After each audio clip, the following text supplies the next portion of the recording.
Hello students. कल हमने बात करी थी डाटाबेस में। एक्चुअल में कंप्यूटर में डाटा को स्टोर करने से पहले, मींस उसका डाटाबेस बनाने से पहले, हम एक चार्ट पे डायग्राम्स की सहायता से डाटाबेस के स्ट्रक्चर को ड्रा करते हैं, ताकि हमें खुद को पता लग जाए अगर कोई एरर है या हमसे गलती हुई है तो हम पहले पेपर पे ही डिजाइन को ठीक कर लें, फिर बाद में कंप्यूटर पे उसको बनाना स्टार्ट करते हैं। फिर मैंने आपको बताया था इसके लिए आप ईआर डायग्राम की सहायता लेते हो। ईआर डायग्राम का क्या मतलब होता है, मैंने फुल फॉर्म लिखी है, एंटिटी रिलेशनशिप डायग्राम। ई का मतलब है एंटिटी, आर का मतलब है रिलेशनशिप। एंटिटी रिलेशनशिप डायग्राम, ये डायग्राम के अकॉर्डिंग क्या है, ये डायग्राम बोलते हैं कि हमें जो भी डाटा स्टोर करना है, हमें उसमें से तीन चीजें पहले ढूंढनी पड़ती हैं: एंटिटी, एट्रीब्यूट्स, रिलेशनशिप्स। सबसे पहले आप क्या ढूंढोगे? एंटिटी।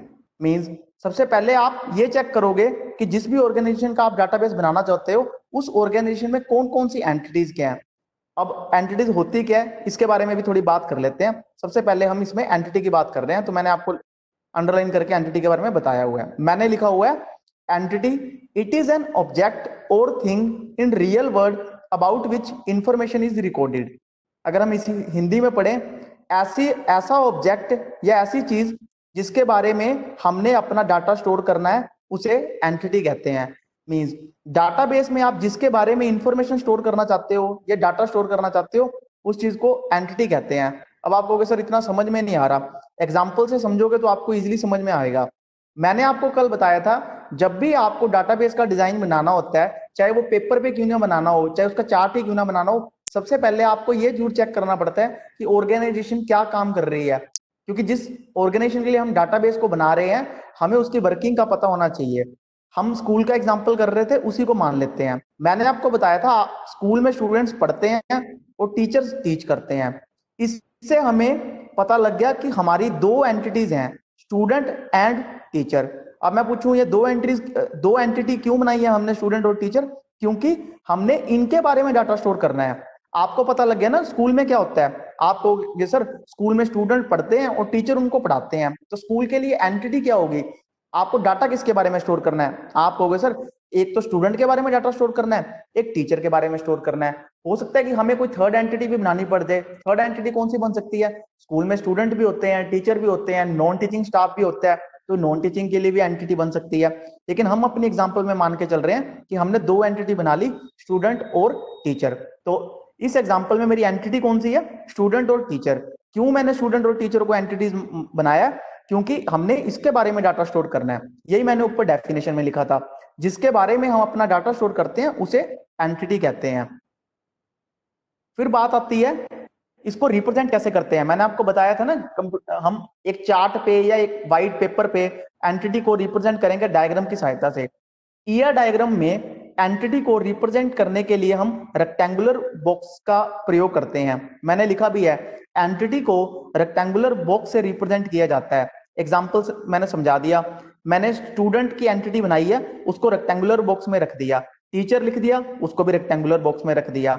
ये डायग्राम में जैसे ही आप इस फिगर को देखोगे, आप समझोगे कि रेक्टेंगुलर बॉक्स में जो भी मैंने चीज रखी है वो मेरी एंटिटी है।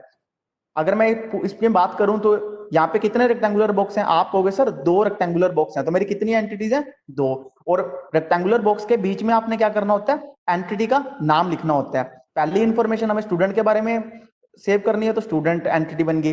दूसरी एंटिटी मेरी बन गई टीचर। अगर मान लो आप चाहते हो कि मैं नॉन टीचिंग स्टाफ के बारे में भी इंफॉर्मेशन रिकॉर्ड करना चाहता हूं, तो मैं थर्ड एंट्री क्या बनाऊंगा?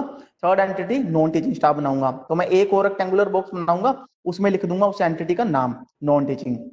मींस आपने देखा एंटिटी क्या होता है? ऐसा ऑब्जेक्ट और थिंग रियल वर्ल्ड का जिसके बारे में हमें इंफॉर्मेशन स्टोर करनी है या रिकॉर्ड करनी है।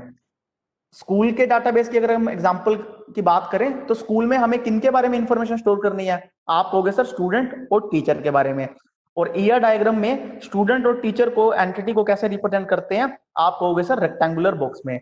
मींस जो भी आपने एंटिटी बनाई है, रेक्टेंगुलर बॉक्स ड्रा करो, उसमें एंटिटी का नाम लिख दो। मींस आपको लिखना नहीं पड़ेगा कि इसमें आपको लिख के नहीं दिखाना कि स्टूडेंट मेरी एंटिटी है, टीचर मेरी एंटिटी है। वो रेक्टेंगुलर बॉक्स ही आपका ये रिप्रेजेंट कर रहा है। मींस आपने अगर एक व्हाइट पेपर पे एक डब्बा बनाया हुआ है, रेक्टेंगुलर डब्बा, और उसमें स्टूडेंट लिखा हुआ है, एक और रेक्टेंगुलर डब्बा बनाया हुआ है जिसमें टीचर लिखा हुआ है, तो क्लियरली इसे समझ में आ जाएगी ये दोनों की दोनों क्या चीज है, ये दोनों एंटिटीज है जिनके बारे में आप इंफॉर्मेशन स्टोर करोगे। तो इस स्लाइड में हमने पढ़ा एंटिटी क्या होती है, एंटिटी को रिप्रेजेंट कैसे करते हैं। मैंने आपको बताया था ना कि हम जो भी डाटाबेस का स्ट्रक्चर बनाते हैं डायग्राम की फॉर्म में उनको रिप्रेजेंट करते हैं। पहली हमने चीज सीखी है एंटिटी क्या होती है, एंटिटी को कैसे ढूंढा जाता है। एंटिटी को ढूंढने के लिए आपको पहले पता होना चाहिए कि आपको डाटा किसके बारे में स्टोर करना है। उसके लिए आपको ऑर्गेनाइजेशन की वर्किंग का पता होना चाहिए। हमें स्कूल की वर्किंग का पता था कि स्टूडेंट पढ़ते हैं, टीचर उनको पढ़ाते हैं, तो हमें आइडिया लग गया कि हमें एक तो स्टूडेंट के बारे में इंफॉर्मेशन रिकॉर्ड करनी पड़ेगी, एक टीचर के बारे में इंफॉर्मेशन रिकॉर्ड करनी पड़ेगी। तो मैंने एंटिटीज कितनी बना ली, स्टूडेंट बना ली और टीचर बना ली। और मान लो मैंने एक चार्ट लिया, उस चार्ट पे सिर्फ एक बॉक्स बनाया जिसमें स्टूडेंट लिख दिया, दूसरा बॉक्स बनाया मैंने टीचर लिख दिया। अगर मैं चार्ट किसी को भी दिखाऊंगा वो थर्ड पर्सन समझ जाएगा कि मेरी दो एंटिटीज हैं, स्टूडेंट और टीचर। मान लो अगर वो थर्ड पर्सन आपको कहता है कि आपने थोड़ी सी गलती कर दी, आपको एक और एंटिटी बनानी चाहिए नॉन टीचिंग की, तो मैं नॉन टीचिंग की एंटिटी भी बना दूंगा, उसके लिए एक और बॉक्स बना के नॉन टीचिंग लिख दूंगा। तो यही फायदा होता है कि कंप्यूटर में एक्चुअल में डाटा स्टोर करने से पहले रफ वर्क में हम ये एंटिटीज के डायग्राम बना के एंटिटीज को रिप्रेजेंट करते हैं। आगे की बात नेक्स्ट स्लाइड में।